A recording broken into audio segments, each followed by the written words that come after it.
কে ডাকছে না সেটা ভেবে লাভ নেই। আমি রাজ্য সভাপতি, আমি ডাকছি। তৃণমূলের প্রত্যেক কর্মী আসুন ও আমাদের প্রার্থীকে জয় করুন। সোমবার রানাঘাট দক্ষিণ বিধানসভার কেন্দ্রে উপনির্বাচনে দলীয় প্রার্থীর সমর্থনে ভোট প্রচারে এসে এমন কথাই বললেন তৃণমূল কংগ্রেসের রাজ্য সভাপতি সুব্রত বক্সী। সোমবার বিকেলে তৃণমূল প্রার্থী মুকুটমণি অধিকারীর সমর্থনে কুপার্স ক্যাম্প বাজারে একটি নির্বাচনী সভার আয়োজন করে তৃণমূল। আর তৃণমূলের সেই নির্বাচনী প্রচারে প্রধান বক্তা ছিলেন তৃণমূলের রাজ্য সভাপতি সুব্রত বক্সী। এদিন সুব্রত বক্সী ছাড়াও সবাই উপস্থিত ছিলেন নদিয়া জেলা পরিষদের প্রাক্তন সভাপতি রিক্তা কুণ্ডু, শঙ্কর সিংহ সহ তৃণমূলের অন্যান্য নেতাকর্মীরা। তোমাকে আমি সময় বলে দেব, তুমি বাড়িতে থাকলে আমি তোমার সাথে কিছু আলোচনা করতে চাই। তো সেই আলোচনায় আমার সৌভাগ্য হয়েছিল, আমি সাথে উপস্থিত ছিলাম। মমতা বন্দ্যোপাধ্যায় শঙ্কর সিংকে সেদিনকার বলেছিলেন, শঙ্কর, আমাদের যা হওয়ার হয়ে গেছে, মুকুটমণিকে আমি নেক্সট উপনির্বাচনে প্রার্থী করব। তোমাকে দায়িত্ব নিতে হবে, তুমি দেবাশিসের সাথে থেকে সার্বিকভাবে এই নির্বাচনে মমতা বন্দ্যোপাধ্যায় মনোনীত প্রার্থীকে জেতাতে হবে।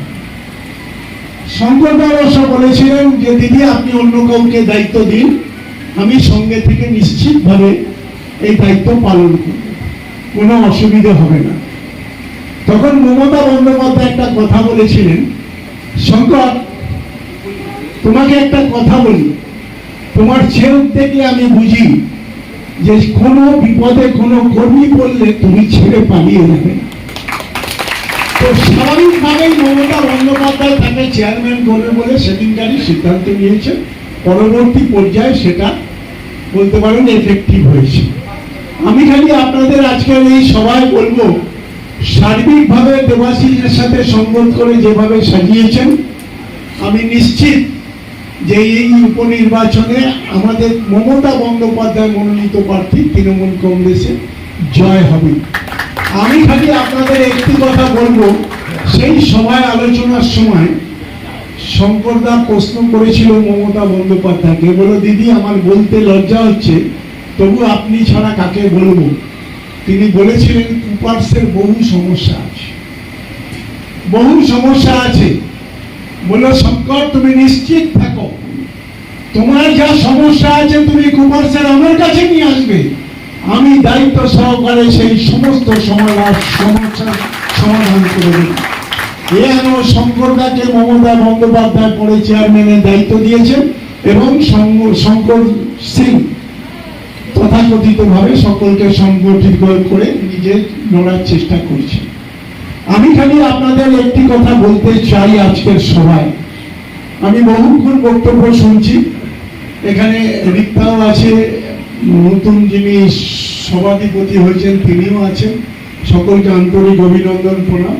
আমি খালি আপনাদের বলি যে যিনি একদিনের জন্য পতাকা ধরেছেন তারও একটা ভোট আছে। আমরা নির্বাচনী যখন প্রচারে যাই তখন কে সিপিএম কে বিজেপি দেখার দরকার নেই, মানুষের ভোট থাকলে তাকে হাত জোর করে বলি আপনার ভোটটা আমাকে দেবেন। তাই আমি আবেদন করব সর্বস্তরের সহকর্মীদের কাছে, আমি রাজ্যের সভাপতি আপনাদের বলছি, যিনি একদিনও পতাকা তুলেছেন, একদিন পতাকা ধরেছেন, মিছিলে হেঁটেছেন, তারও রাজনৈতিকভাবে একটা ভোট আছে এবং পরিবারের ভোট আছে। আমি বলবো সবাইকে সংঘবদ্ধ করতে হবে।